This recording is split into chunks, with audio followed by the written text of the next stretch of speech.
श्रोताओं नमस्कार। भाषाई विविधता पूरे विश्व में व्याप्त है।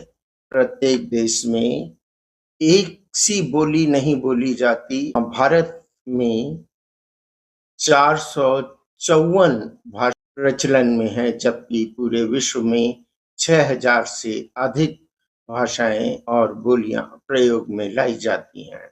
सर्वाधिक विविधता भाषा के संदर्भ में पापुआ न्यू गिनी में है और यहाँ पर लगभग 840 भाषाएं और बोलियां बोली जाती हैं।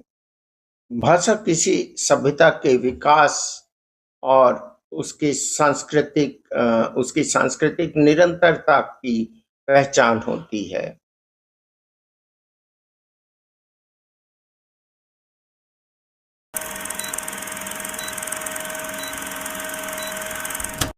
श्रोताओं, आप जानते ही हैं कि विश्व में 6000 से अधिक बोलियां और भाषाएं प्रचलन में हैं। भाषाई विविधता पूरे विश्व में व्याप्त है।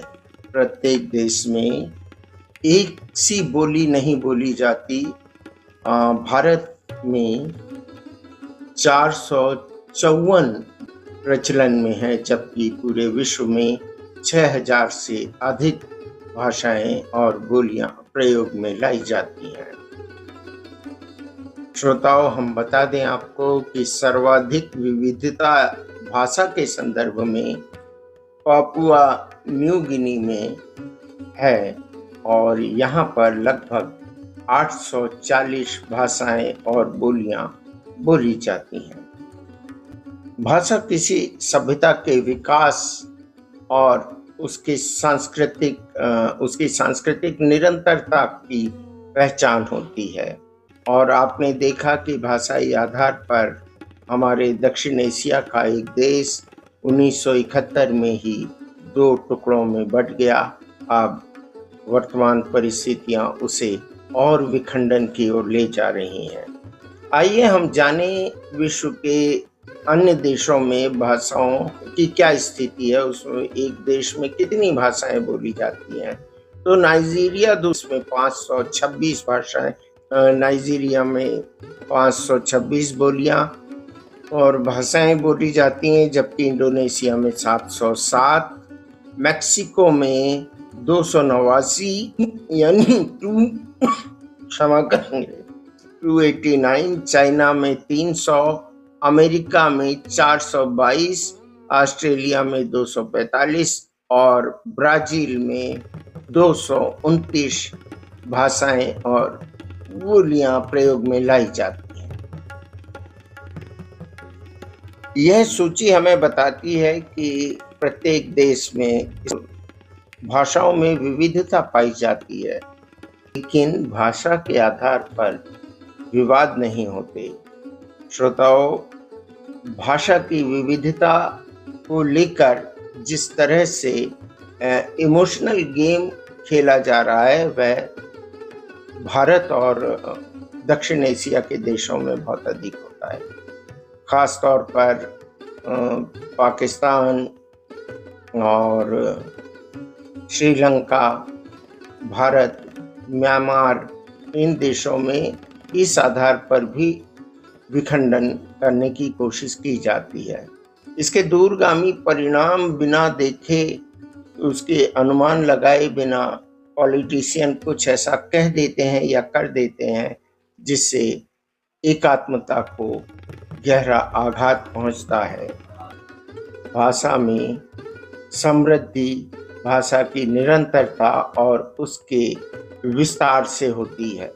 भारत में संस्कृत के उपरांत तमिल ही एक ऐसी भाषा थी जो ईसा की 5वीं सदी के पूर्व से 2री सदी तक पुष्पित और पल्लवित हुई है। और इस बोली ने, इस भाषा ने संगम साहित्य को जन्म दिया, जो पूरे विश्व के लिए एक धरोहर बन गया है। इसकी कोई भौगोलिक सीमा निर्धारित नहीं हो सकी है। यह अब बहुत विस्तार पा रहा है। जहाँ तक तमिलनाडु में भाषा के प्रति दुराव की भावना है, तो उसमें आम आदमी से ज़्यादा वहाँ के पॉलिटिशियंस उसे ध्रुवीकरण के उद्देश्य से उछाल रहे हैं, और वे ये नहीं जानते कि अगर दक्षिण भारतीय भाषाओं में जो भी कुछ लिखा जाता है उसका हिंदी या अंग्रेजी में ट्रांसलेशन होता है तो वो व्यापक तौर पर विस्तारित होती है। मेरा सीधा सीधा सवाल स्टालिन से है कि वे न्यू एजुकेशन पॉलिसी में, जिसमें यह भी नहीं कहा गया है कि हिंदी को ही अपनाया जाए, अगर एक अतिरिक्त भाषा सीखने की व्यवस्था देता है तो उससे नाराजगी क्या है। और बहुसंख्यक भाषी लोग आपके साहित्य को जो विस्तार देंगे, उसे जितनी प्रबलता देंगे, उसके अलावा और कोई भी भाषा या बोली उसे विस्तार नहीं दे सकती है। जैसे हिंदी में अगर तमिल, तेलुगु, मलयाली, गुजराती, महाराष्ट्री साहित्य या कंटेंट ट्रांसलेट होता है तो निश्चित तौर पे उसकी लोकप्रियता और पहचान बनती है। और फिल्मों के मामले में भी यही कहा जा सकता है। हिंदी के अलावा अन्य साहित्यकारों से भी हमारा ये कहना है कि इसे पॉलिटिकल मुद्दा ना बनने दें। यह पॉलिटिकल विषय नहीं है, ये समाजशास्त्रियों का विषय है, यह मेरा विषय है, यह आपका विषय है। भाषाई द्वंद्व दीर्घ काल में बहुत नुकसानदेह होगा। श्रोताओं, ब्रिटिश साम्राज्यवाद ने अपनी कॉलोनी में ऐसे अमर बेल छोड़ रखे हैं जिससे भाषाई, जाति और धर्म के आधार पर देश बटा हुआ प्रतीत होता है।